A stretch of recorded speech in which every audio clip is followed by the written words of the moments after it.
Hello दोस्तों, invest with आराम में आपका स्वागत है। आज जिस कंपनी का हम मौलिक विश्लेषण या फंडामेंटल एनालिसिस करने जा रहे हैं वह कंपनी है ग्लेनमार्क फार्मास्यूटिकल्स लिमिटेड।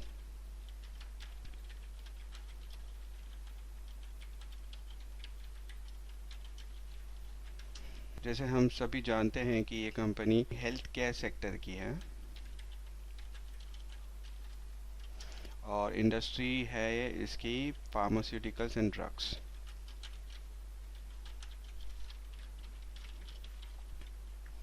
इसका लास्ट करंट मार्केट प्राइस था 337.20 BSE पर। ठीक है, तो अब आते हैं इसके फंडामेंटल वैल्यू पर।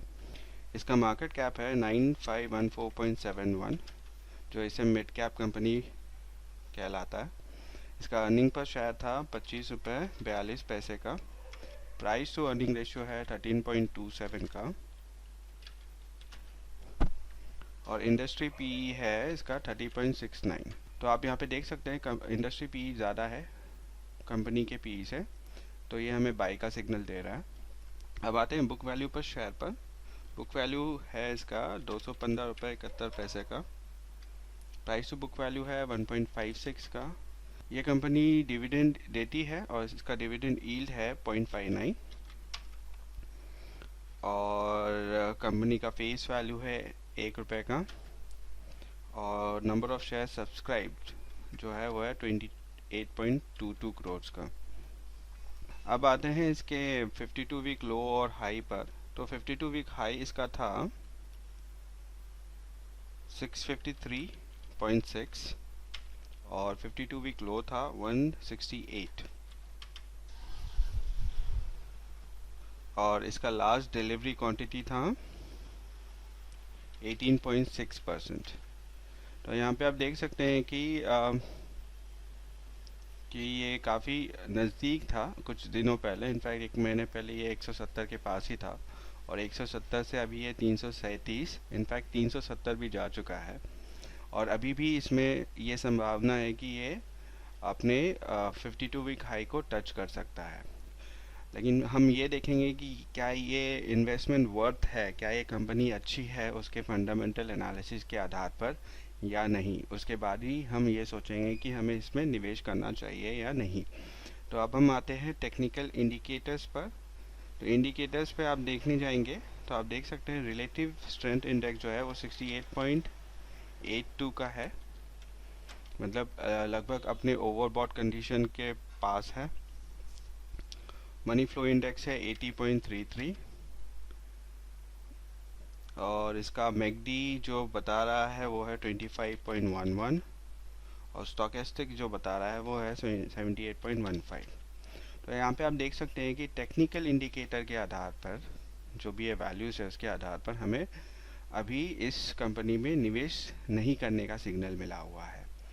अब आते हैं फंडामेंटल रेशियोज़ पर।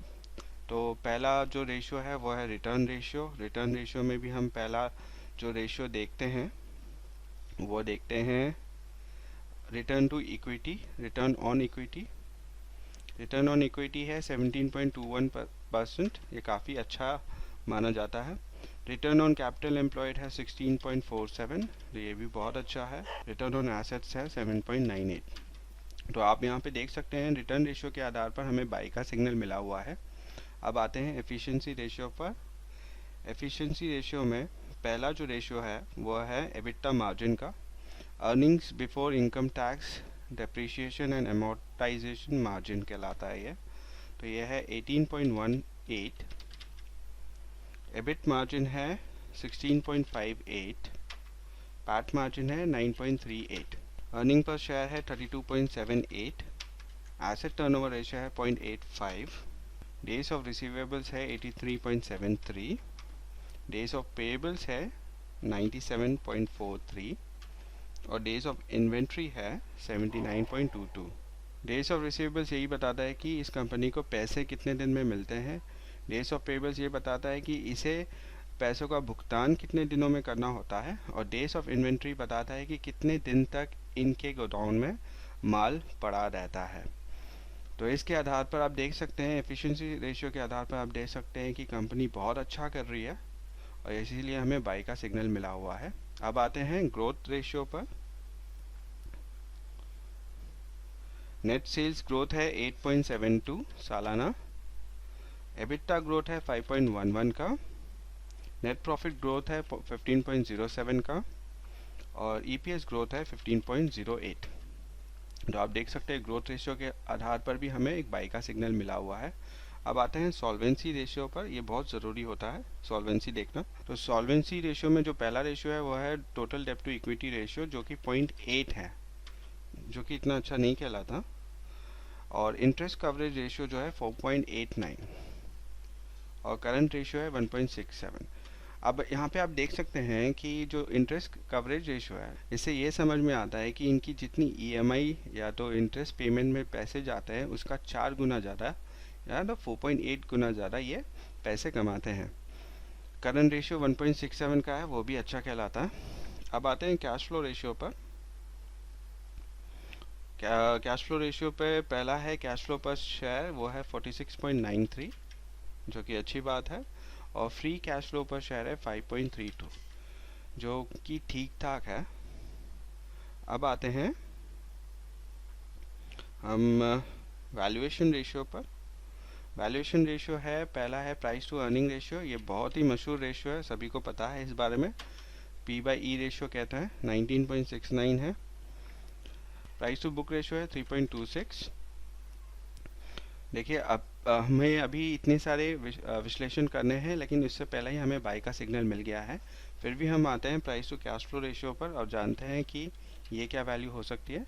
ये है 13.76, ये भी अच्छा है। ईवी टू एबिटा रेशियो 11.08 है, ये भी अच्छा है। Market cap to sales ratio है 1.85, तो ये भी अच्छा है।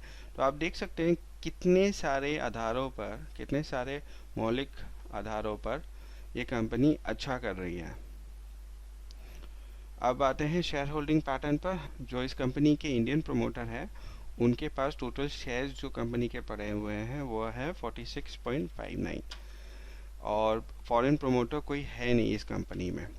अब हमें ये देखना होता है कि क्या इंडियन प्रमोटर या फॉरेन प्रमोटर ने इसमें शेयर्स को प्लेज कर रखा है या नहीं।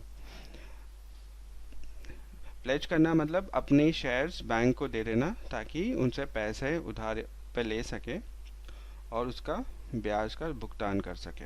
ये अच्छी बात नहीं होती कोई कंपनी के लिए। तो हम इस वैल्यू के लिए हमें मनी कंट्रोल पे जाना पड़ेगा। तो आप यहाँ पे देख सकते हैं मनी कंट्रोल वेबसाइट पे ग्लेनमार्क फार्मा का शेयर होल्डिंग पैटर्न का डेटा उपलब्ध है। तो यहाँ पे आप देख सकते हैं कि वैल्यू जो प्लेज की है, इन्होंने कभी भी अपने शेयर्स को प्लेज नहीं किया है, तो ये बहुत अच्छी बात होती है।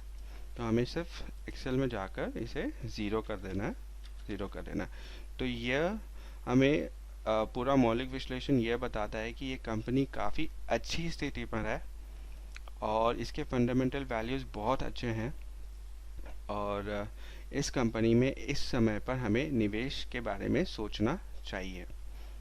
उम्मीद करता हूँ कि आपको ये वीडियो पसंद आया होगा। अगर आपको ये वीडियो पसंद आया है तो ज़रूर लाइक, शेयर और सब्सक्राइब कीजिए। मेंबर्स जो इस चैनल के हैं उनको मैं एक ट्रेडिंग प्लान का भी एक सेगमेंट शुरू करने वाला हूँ। तो इसमें मैं ये बताऊँगा कि ऐसे जैसे शेयर्स होते हैं जो अच्छे फंडामेंटल शेयर्स होते हैं, उनमें एंट्री पॉइंट क्या हो सकती है और कब एंट्री लेना है और उनके रिस्क और रिवॉर्ड रेशियो कितने रखने हैं और किस पॉइंट पे एग्ज़िट करना है, ताकि फिर से कोई मौका मिले इस स्टॉक में एंट्री करने का तो हम वो कैसे करें। Thank you.